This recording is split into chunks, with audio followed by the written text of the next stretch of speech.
All right, well, cool. How's the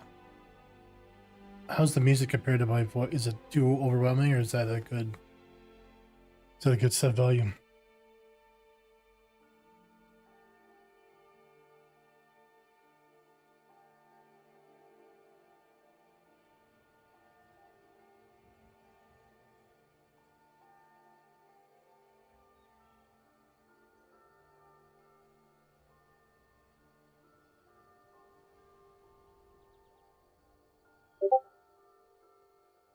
I don't hear any music. Probably because it's muted. What? Let me. All right, hopefully you're hearing some now. Although OBS being tricky with where the audio decides to play from.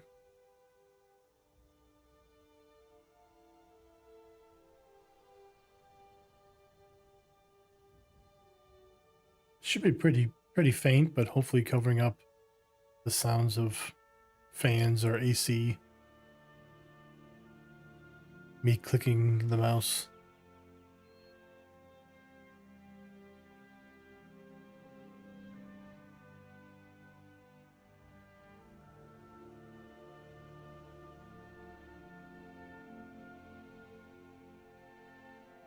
Hopefully.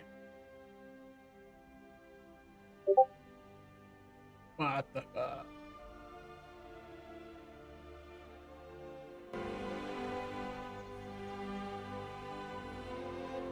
I mean, you should be able to see it now. I'm I'm peeking. It's almost peeking over here.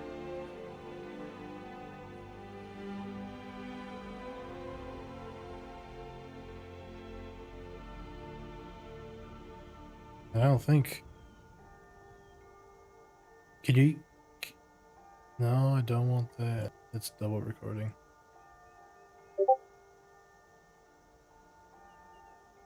Okay, is it quiet though? Like I could compared to me.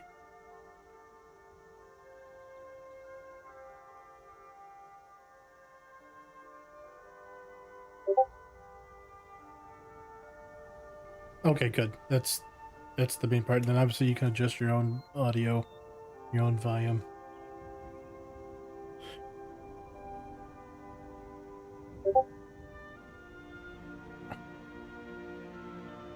Yes, it is quiet. Okay. All right, good. It's almost as loud as it can possibly be in my own headphones until I can't even hear myself. Fuck. I've got it blaring on YouTube right now, so good to know. Uh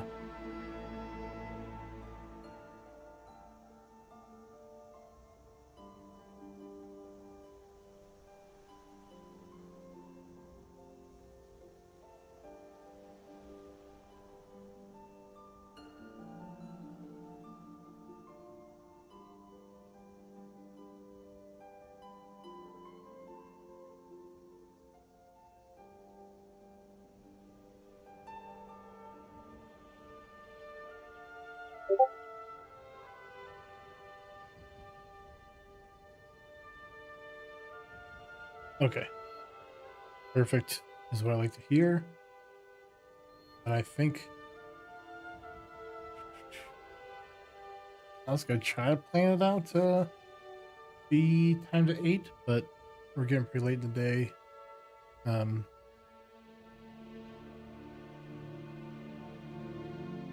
Definitely a lot of stuff to set up again for the first time, so as long as we're getting done, that's what matters.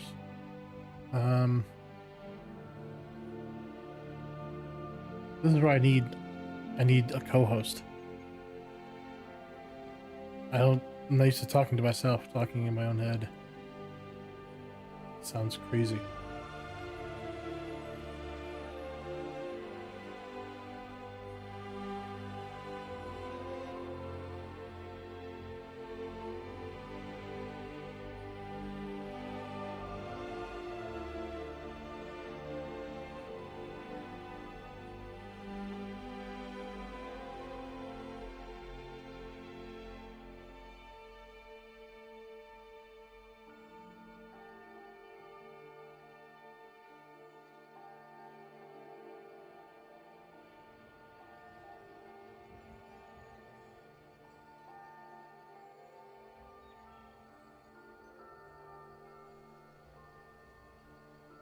Well, we could-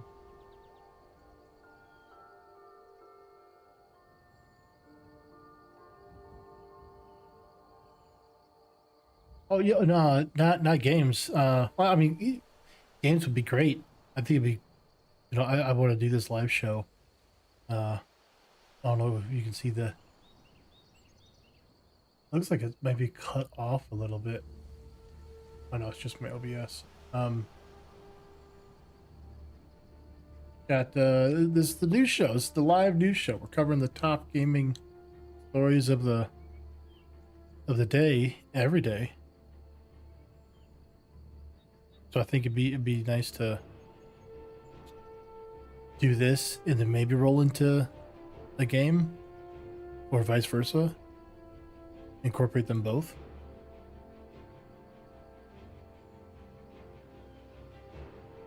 Maybe get back to demo Thursdays. Yeah, especially if I can, with the Discord server, I've got all these news stories already pre-picked. Really just bust these out, and then 20, maybe 30 minutes. Obviously, it's going to depend on the news day cycle. But then roll into whatever gameplay for whatever we're doing for that day.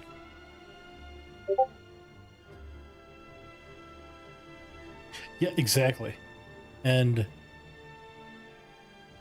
it would obviously, yeah. We can go over it later. Lots of potential with that. Definitely something. I'll reach out to you later. To see what we can do. Yeah, this is definitely a huge motivator, huge game changer to finally start doing this. I don't know about you, I've got a 4-day weekend coming up. Friday, Saturday, Sunday, Monday, so lots of work to be done. But here, that's 8 o'clock. Anyone here's gonna stick around, by all means. We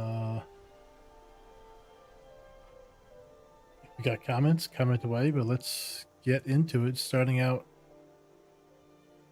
super early, Japan in its continual fight to try to lock down Palworld and really any other kind of pocket monster game. They've lost another application in Japan. As Pirate Nation on Twitter or X reads, Japan's patent office rejected Nintendo's latest patent for monster catching mechanics on touchscreen devices. The patent covered common actions like tapping to move your character, throwing capture items at wild creatures, summoning caught monsters to battle, and tapping on screen buttons for attacks and items. There's more to it, but the first thought is obviously Nintendo DS, Nintendo Switch, kind of their local ecosystem, but don't forget that Pokemon Go on Android and iOS were the absolute biggest games when they first came out. That was what, just before COVID, just after COVID. Everyone was playing that game. Every store, every location, anywhere that could become a location where Pokemon could be caught.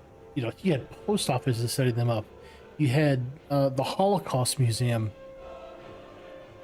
setting up Pokemon catching areas. Again, another huge loss to Nintendo. It's just one after another after another. I think it's great. I don't think gaming mechanics should be something that can be patented. It's never been that way. Games certainly aren't developed or thought of with that in mind. We would still be having Wolfenstein or Doom being the only FPS out there. You'd be in a very limited ecosystem with almost every game out right now hasn't come out with its own novel idea.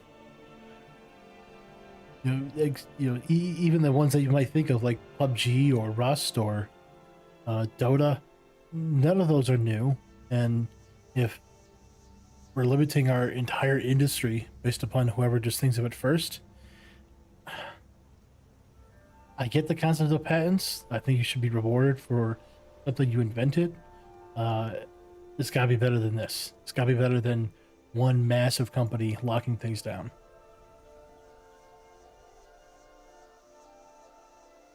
Next one, the Star Wars, the old Knights of the Republic remake has been off and on again for a few years now, and we got some early look at some early cinematics, very early, no textures of the canceled version, even though it's rumored to still be in production.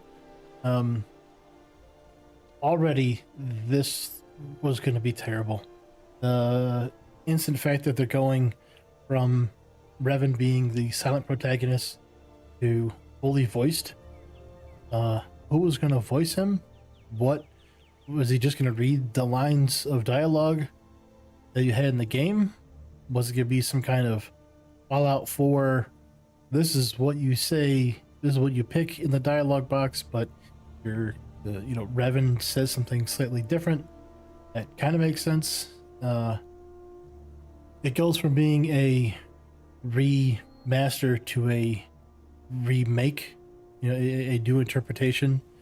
The first thing that comes to mind is instantly the translators going from Japanese to English in a lot of these games and anime that people are getting called out on for putting in their own bias, their own social politics, and it's not staying true to the intent of the original storyteller. And I would certainly see that happening with this game. Again, changing such a massive mechanic of Revan being silent, not having a voice, not having a face, for pretty much all of it. You've got this Mandalorian's mask on, and it really created this air of mystery, but also helped you fill the shoes of this is me. I'm this character. It's not a predefined look or whatever. It really helped you step into the shoes of that character. And yeah, voice kind of ruins that.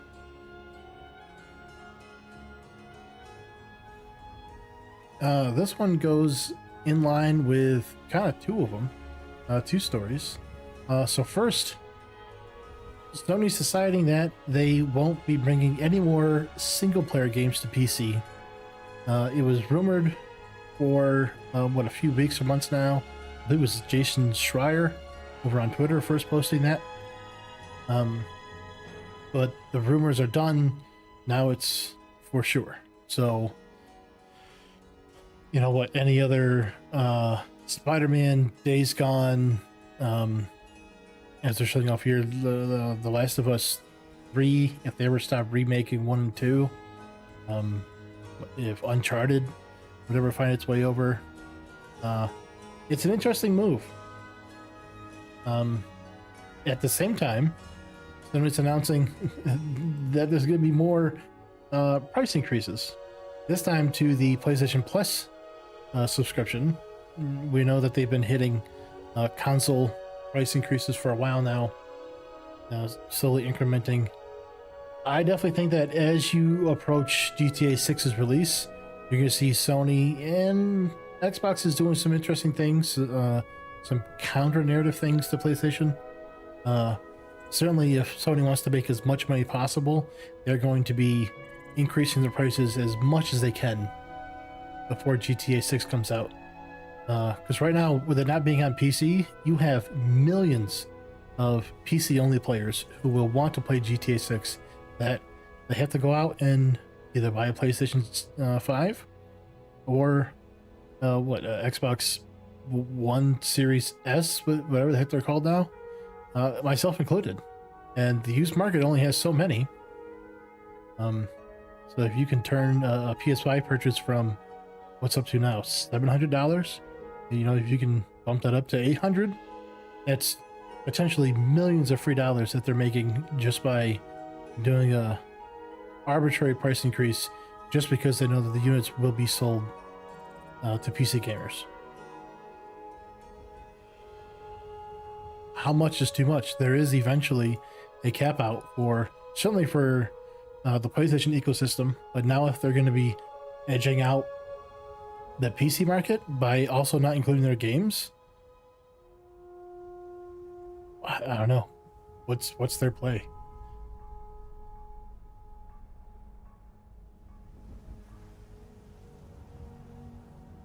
On the other side with Xbox, they started a new program today, introducing Xbox Player Voice, a simple way to share feedback. It's apparently a new system that is going to allow you to share your feedback, what you think Xbox should be doing going forward. Couple keynotes on what you can do. Obviously, share feedback on your experience, see when your feedback has been viewed and received, follow any updates if they've been made to your specific feedback, and the overall try to get a clear sense of how your input is shaping the future of Xbox. Or maybe this was a good thing that her name was Asha Sharma, if I'm pronouncing that correctly. Maybe it's a good thing that she doesn't know anything about gaming, because it is truly a fresh set of eyes on this, and it's not someone who is jaded with the industry, not someone who is completely bankrupt by past experiences, past companies that they've worked for, terrible ideas that they had from some other leadership. If she's willing to learn, if she's willing to hear feedback from, specifically from the community, mostly good ideas, not everything good, but hopefully listening to other people like, obviously, Gabe Newell, other leaders over at Valve. Valve being the only viable game store on PC, it's good until it isn't. You know, Valve doing pretty much every single thing right it's great right now, but Gabe Newell's not gonna be around forever. The other heads at Valve aren't gonna be around forever, and having a viable competitor, not just someone like Epic or the current Xbox Game Store, where yeah, you can buy games there technically. It doesn't mean that they're viable. It doesn't mean that's what people want. Having one out there though that provides, you know, if GOG was bigger, having something that people actually want to put their money towards, that's a good thing, because it'll continue to, you know, put pressure on Valve. So they will not only continue to iterate just because of ideas that they have that they think they're good, but they'll have to keep innovating to keep up. I hope we get to see some of the feedback that they get. You know, is it all going to be dressing like, oh, they updated the Xbox logo? Or I think today they went from Xbox being mostly lowercase to now, oh, they're back to all the letters are uppercase. Like that's very superficial. Doing stuff like reducing Game Pass price, at least the PC Game Pass price, down a few dollars per month. That's the kind of stuff that we want to see. I was always fine with even the increased price. I still thought it was a fair, good deal if you kept up with playing the games, but them recognizing that that was causing players to not want to pay for it, that it was a bad deal for most people, and her deciding to lower that price, that's the kind of stuff we want to see. So let them know that, not this superficial stuff like branding. One person I saw already begging, please get non-relevant advertising off the storefront. You know, if you open up Steam, the Steam store, of course there's going to be advertising. They've got sales going on. They've got, you know, paid advertisements with these sales that are going on. Advertising games is not the issue. It's when you go to your Xbox dashboard and there's an ad for Cheez-Its. Oh, who is that for? That's only serving Microsoft and Cheez-Its, or whoever it is that they are choosing to advertise with. It's not good for the player. The players don't care. Players don't want more advertising in their games. And again, it's something Steam, at least for games, you cannot put advertising for products that are not literally your game in the game, at least as a form of monetization. A la, you watch a 30-second ad on some mobile game and you get, some kind of coins or extended energy or time play. That's already not allowed on Steam. So Steam's drawing the line. They're putting the line in the sand, and players are standing right there next to Valve. Xbox has to hold that line with them. So we'll see if she takes some constructive criticism and see what they can do.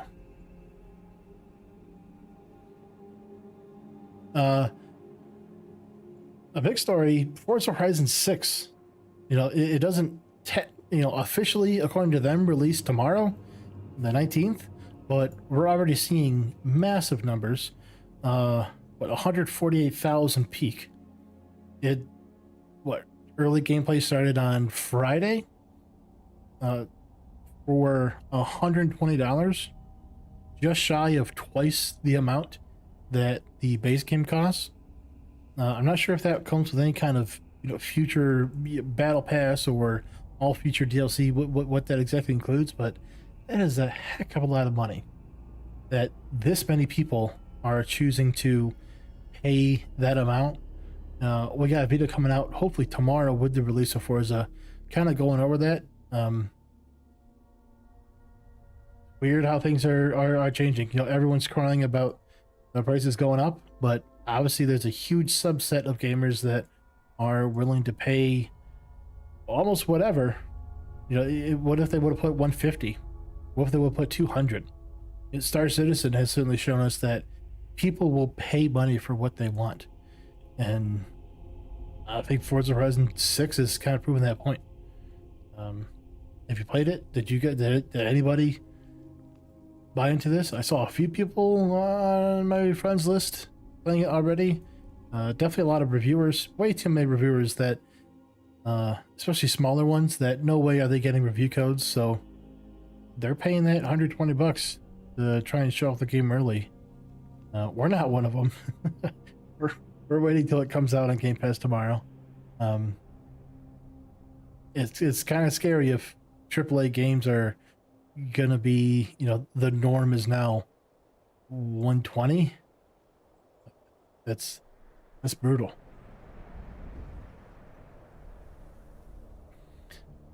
Next story, interesting game coming out in the future. This headline, which grabbed my attention, reads, "All Will Rise." That's the name of the game. All Will Rise devs definitely expect some pushback from Western audiences over its depiction of violent resistance and eco-terrorism. Yeah, terrorism. This is not just hyperbole.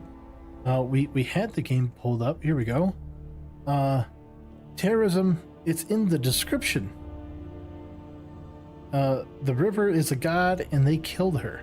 It's time for ordinary people to hold them to account, manage your team, mix with eco-terrorists and godmen. Build your deck, follow leads, and find allies. Make your case and win the battle for the future. This game, from what I can tell, it takes part in India. Perhaps it's bringing in Indian gods. You can kind of see some of it. Is that what they mean by godmen? There's certainly a large pantheon. I played Smite. I played Smite too. I know about the pantheon of Hindu gods that they have.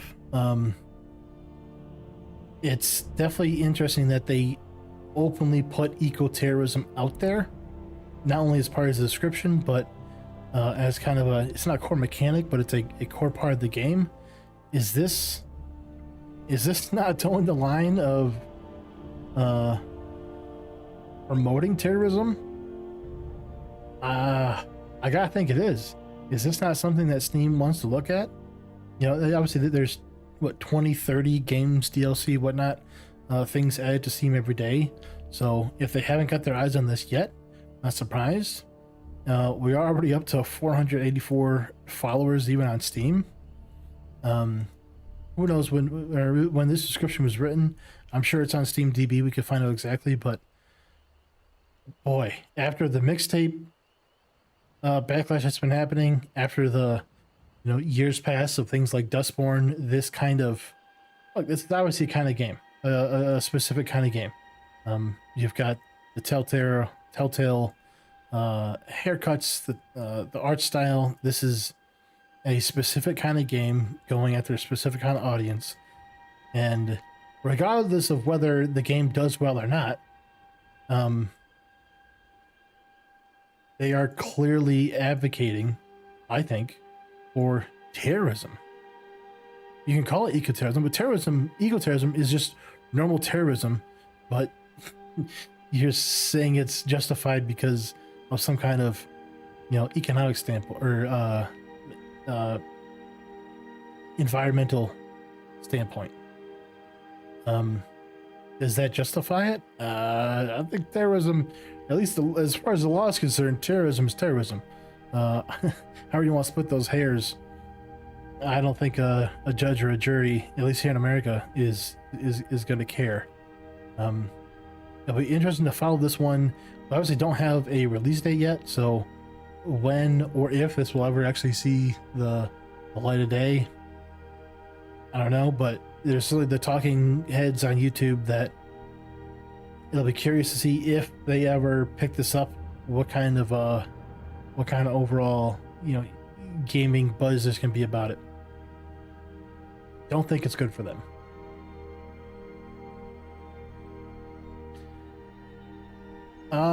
Second to lastly, we have a kind of an update with there's been a strike at Samsung. They are unionized, so there is a union going up against the company Samsung. There was as the headline reads, Samsung granted court injunction against imminent strike action in last-minute reprieve. Talks resume as unions barred from occupying or locking facilities, obstructing workers. So obviously Samsung, even though they make all sorts of things, they're certainly well known for the M.2 SSDs that they make. I think in my computer I have 3 of what are they, the 980, the 990 Evo Pros. Fantastic, super fast SSDs, and certainly over the last couple years, ever since the AI boom, where everything is skyrocketing in price, Samsung's making a ton of money, and this union simply sees that as a way for them to get more money. Pro or anti-union, that's just what's happening. These workers want more compensation. They want some kind of profit sharing from Samsung, and obviously Samsung, I don't know if they're publicly traded, but their shareholders, their upper management, those people, everyone wants more money, and if it ends up shutting production down, that definitely doesn't help the global supply of these kind of parts that they're making. Doesn't help costs. If you take down a major manufacturer of SSDs, that's not going to help those prices go back down. Might help out RAM. If resources are not being sent to Samsung, maybe those resources are sent somewhere else. Hopefully in the long term, hopefully in the short term, this gets resolved sooner than later. Then lastly, 2 bits of Steam news. On the Steam store, we have a bunch of new tags, 17 to be exact. And while some of them are kind of self-explanatory, there are some like Bullet Heaven, which is what is being applied to games like Vampire Survivors, the opposite of a bullet hell, as Valve puts, where what you are the boss and everyone's trying to take you down. Other categories: desktop companion. It's super weird that is now that's become a thing again. Anyone old enough should remember those from what the late 90s, early 2000s, where you had little character on the bottom of your screen. I can't ever remember what they did. None of them were as good as Clippy, but I guess they're coming back. Continuing, you got organizing, cleaning, decorating, Wuxia? Historical fantasy adventure featuring martial arts, competing sex, and inner chi. Oh man, another. This has to be for the Chinese market. I gotta assume. Falling Blocks, Espionage, Samurai, Zoo, Wolves, Capybaras. Odd that there's enough games featuring capybaras to warrant their own tag. Animals, Cult, Poker, and Language Learning. There were a lot more that actually got removed. As they put, we don't often remove tags from Steam, so we've built up quite a list. The set that we've removed today are done because they no longer serve a good purpose for establishing connections between games or describing unique or useful elements of content in the game. Many of these tags have alternative options on Steam that better describe the content and already have a high degree of overlap application. I get it. So 3D, maybe VR, America. So not that that's taken out. Maybe USA is a bit more clear. Blood, again, I don't know. Some of these I don't quite get. Drama, I guess drama's RPG. Some of them do kind of make sense though. Dungeons and Dragons, Kickstarter, Lego, things, Warhammer 40k, RPG Maker, things that are copyrighted. You don't want to be describing your game with the title of another game or franchise. Makes sense.